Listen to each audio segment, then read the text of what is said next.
Conclude చేస్తూ కీలక విషయము జగన్మోహన్ రెడ్డికి సంబంధించి ఈ 11 స్థానాలకు పడిపోయారని అయిపోయింది. దాదాపు ఏడాది కూడా పూర్తవ వస్తుంది ఎన్నికలు అయిపోయి. మళ్ళీ పార్టీకి సంబంధించిన వ్యవహారాలపైన ప్రతిరోజు ప్రతి కార్యకర్తలతో కావచ్చు, నేతలతో కావచ్చు, ఇన్ఛార్జీలతో ఆయన సమావేశం అవుతూ ఉన్నారు.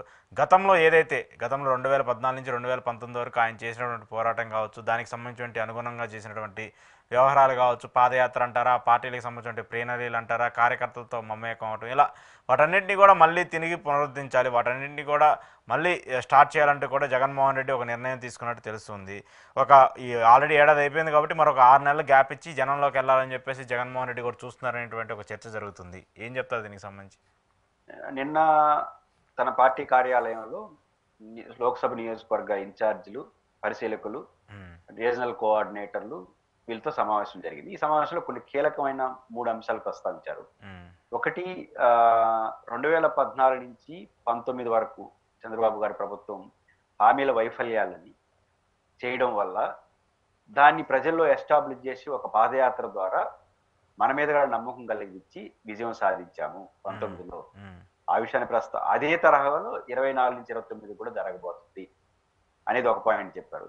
దీంట్లో కీ పాయింట్ ఏంటంటే, ఇంతవరకు జగన్మోహన్ రెడ్డి గారు అధికార పార్టీ మీద వ్యతిరేకతతోనే బతికిపోదాము, మన మీద వ్యతిరేకతో ఆయన గెలిపించారు, ఆయన మీద అయితే మనం గెలిచిపోతాం, మనం ప్రశాంతంగా ఉందాం అనే భ్రమల్లో ఉన్నాడు జగన్మోహన్ రెడ్డి అనే మాట ఇన్ని రోజులు వినపడింది. ఆ భ్రమల్లో ఏమి జగన్ లేడు, చాలా క్లియర్ గా ఉన్నాడని ఈ రోజు మెసేజ్ ఆయన ఇచ్చిన దాంట్లో చాలా కీలకమైన మెసేజ్ ఏంటంటే, 14 నుంచి 19 వరకు చంద్రబాబు గారు ఇచ్చిన హామీలు అమలు చేయలేదు, దాన్ని ఎస్టాబ్లిష్ చేస్తూ మన పాదయాత్ర మనం ప్రయత్నాలు చేశాము. 2 పనిచేశాయి 2019 అద్భుత విజయానికి. ఒకటి, హామీలు ఉల్లంఘించిన తెలుగుదేశం పార్టీకి వ్యతిరేకంగా ఓటేయాలని ప్రజలు కోరుకోవడంతో పాటు మనం రావాలని కోరుకున్నారు. ఇది చాలా ఇంపార్టెంట్. మన మీద కూడా పాజిటివ్నెస్ రావాలి. ఇది ఒక ఇంపార్టెంట్ అంశం. రెండో పాయింట్, దీని కొనసాగింపుగా చివరి పాయింట్ గా 27లో పాదయాత్ర. మళ్ళీ ఇప్పుడు ఈ లక్ష్యాలు సాధించాలి, 27లో పాదయాత్ర చేయాలంటే ఫస్ట్ బండిని రిపేర్ చేయాలి కదా. బండి ఆ బండి రిపేర్ చేసే క్రమే భారీ ఎత్తున ప్లేనరీ నెక్స్ట్ ఇయర్ 26.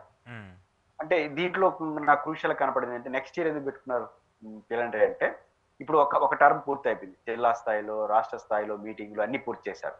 ఇంకా ఆయన ఒక కీలకమైన పర్యటన అవుతుంది. అదేంటంటే 6 నెలల ప్రోగ్రాం. అది ప్రతి వారం ఒక లోక్సభ నియోజకవర్గ పరిధిలో 2 రోజుల పాటు ఉండి ఎమ్మెల్యేల నియోజకవర్గాల వారీగా కార్యకర్తలతో సమావేశం. ఇది చివరిది. ఇది కూడా పూర్తి అయిపోతే ఒక సంపూర్ణత వచ్చేస్తే ఫీడ్బ్యాక్ కింద కార్యకర్తలు ఏమనుకుంటున్నారు అనేది కూడా సెకండ్ లెవెల్ వస్తుంది. ఇవన్నీ అయిపోతుంది. అది 6 నెలల ప్రోగ్రామ్. అది ఎప్పుడు స్టార్ట్ చేశారో తెలియదు. బహుశా జూన్ జూలైలో స్టార్ట్ చేశారంటే డిసెంబర్ వరకు సాగుతుంది. మళ్ళీ జూన్ ఆ ప్రాంతంలో ప్లేనరీ జరుగుతుంది. దాంతో పార్టీ యంత్రాంగం కంప్లీట్ గా ఓవరాలింగ్ చేసేసి పార్టీని సన్నిద్ధం చేసి ఆ పిలిపిస్తాడు. మళ్ళీ 27 స్టార్ట్ చేశాడు అనుకో, మళ్ళీ అప్పుడు గుర్తుంటే మీకు 19 స్టార్ట్ చేసినప్పుడు 17 చివరిలో స్టార్ట్ చేసి 18 అంతా తిరిగి 19న ఎలక్షన్కి వెళ్ళిపోయినాడు. అట్లే ఈసారి కూడా 27లో పాదయాత్ర స్టార్ట్ చేసి డైరెక్ట్ గా 29కి ఎలక్షన్ పోవాలనుకుంటున్నాడు. అంటే 1 year 1.5 year పాదయాత్ర ఉంటుంది. దీనికి పార్టీ యంత్రాంగాన్ని సరిదిద్దడం, రెడీ చేయడం. దీంట్లో కీలక మెసేజ్ నేను ముందే ప్రస్తావించినట్టు, తెలుగుదేశం పార్టీ మీద వ్యతిరేకతతోనే కాదు, మన మీద ఒక పాజిటివ్ కూడా రావాలి. ఇది జగన్మోహన్ రెడ్డి గారు తీసుకున్న కీ డెసిషన్. అది చాలా సింపుల్ గా కనిపిస్తుంది, అదే కీలకం. అంటే జగన్మోహన్ రెడ్డి గారి చాలాలో చేంజెస్ ఉంది. అదేంటంటే, కేవలం ఆయన మీద గెలిపితే మనం గెలవడం కాదు, గెలవచ్చు గెలవకపోవచ్చు, బట్ మన గెలుపు మనం రావాలని కోరుకోవాలి జనము అని 14 నుంచి 19 వరకు మెసేజ్ అదే. రేపు 24 నుంచి 29 మెసేజ్ అదే. అంటే గతంలో తెలుగుదేశం పార్టీ ఇచ్చిన హామీలు అమలు చేయకపోవడాన్ని ఎస్టాబ్లిష్ చేసాం ప్రజల్లో, మనం రావాలని కూడా కోరుకున్నారు. ఈసారి కూడా ఎస్టాబ్లిష్ చేయడంతో పాటు మనం ఎందుకు రావాలో కూడా చెప్పాలి, కన్విన్స్ చేయాలి, పాజిటివ్ లుక్ కూడా రావాలని చెప్పే మెసేజ్ వారు ఇచ్చినట్టుగా అనిపించింది. రెండోది, 14 నుంచి 19 వరకు చంద్రబాబు గారి హామీలు ఒక రకం, కానీ 19 నుంచి 24 వరకు జగన్ గారు ఎప్పుడైతే ఈ జగన్ గారి మీద ఎన్ని విమర్శలు ఉన్నా మాట ప్రకారం హామీలు అమలు చేశాడని మంచి పేరు అయితే ఉంది, అన్ని చేశాడని ఉంది.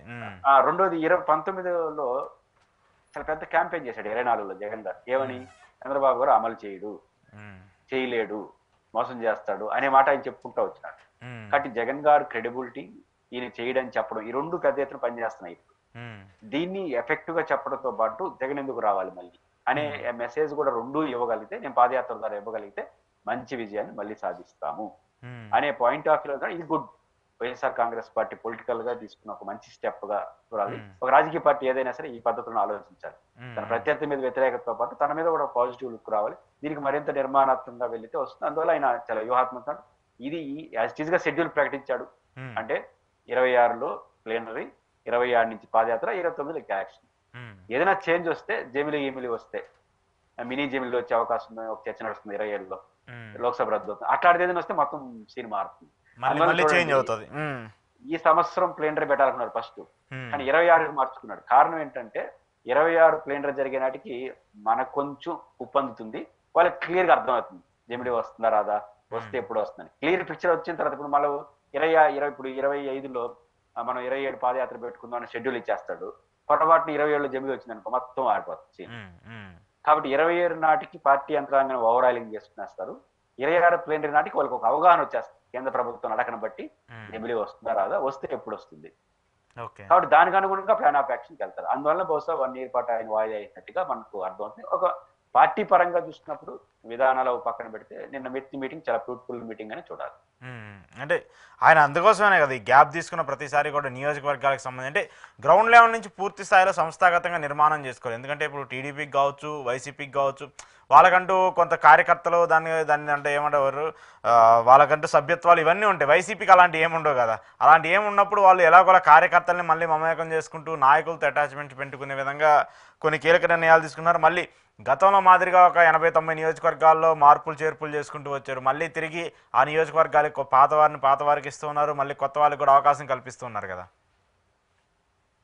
అంటే ఇప్పుడు జగన్మోహన్ రెడ్డి గారు ఓడిపోయిన 2 నెలల నుంచే ఈ ఓవరాలింగ్ పని స్టార్ట్ చేశాడు, కింద నుంచి పై వరకు ప్రతి నియోజకవర్గ కార్యకర్త కల. ఎందుకు ఈ పరిస్థితి వచ్చిందంటే వైసీపీ ప్రొఫెషనల్ గా బాగలేదు, ప్రొఫెషనల్ గా పొలిటికల్ పార్టీ లక్షణం లేదు, ఒక సభ్యత్వం, ఒక కమిటీలు, ఒక సిస్టమ్ ఆ పార్టీలో లేదు కాబట్టి ఎక్కువ టైం పడుతుంది ఆయనకి సరిదిద్దడం.